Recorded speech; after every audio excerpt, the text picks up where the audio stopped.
السلام عليكم ورحمة الله وبركاته. نحمده ونصلي على رسوله الكريم. أما بعد فأعوذ بالله من الشيطان الرجيم. بسم الله الرحمن الرحيم.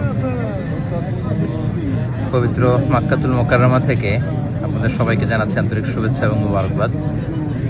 আমরা গতকাল মক্কাতুল মুকাররমাতে 27-এর কদরের রাতকে কাটিয়েছি। আজকে বাংলাদেশে 27-এর কদর, একটি গুরুত্বপূর্ণ কদরের রাত। আল্লাহ রাসূল সাল্লাল্লাহু আলাইহি সাল্লাম, আমরা জানি যে লাস্ট 10 ডেজ অফ রমাদানে রাতে ঘুমাতেন না, একান্তভাবে তিনি ইবাদত করতেন।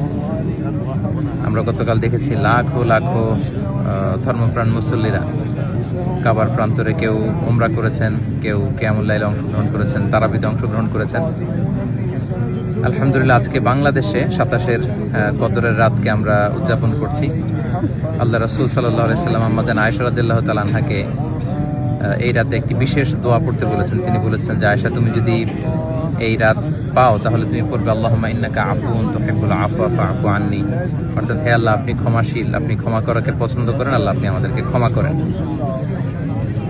আল্লাহ রাসূল সাল্লাল্লাহু আলাইহি সাল্লাম রমজানের শেষ দশকে যখন পৌঁছতেন, তিনি ইদা জাআল আশরু আহিয়াল লাইলা ওয়া আইকাযা আহলা ওয়া জাদ্দা ওয়া শাদ্দাল মিযহার, সারা রাত জেগে ইবাদত করতেন, পরিবারের সবাইকে জাগিয়ে তুলতেন, ইবাদত করার জন্য বলতেন।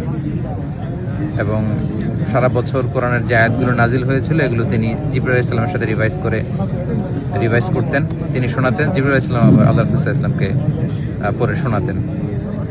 তো এই ক্ষমার রাতে আমরা যেন আল্লাহর কাছ থেকে ক্ষমা পেতে পারি, আমরা কায়মান বাক্যে আল্লাহ তাআলার কাছে ক্ষমা চাই। আল্লাহ যেন আমাদেরকে উতাকা মিনান নার, জাহান্নামের আগুন থেকে রমাদানে যে মুক্তির ঘোষণা দেওয়া হয়, সেই মুক্তিপ্রাপ্ত বান্দাদের অন্তর্ভুক্ত যেন আমরা হতে পারি।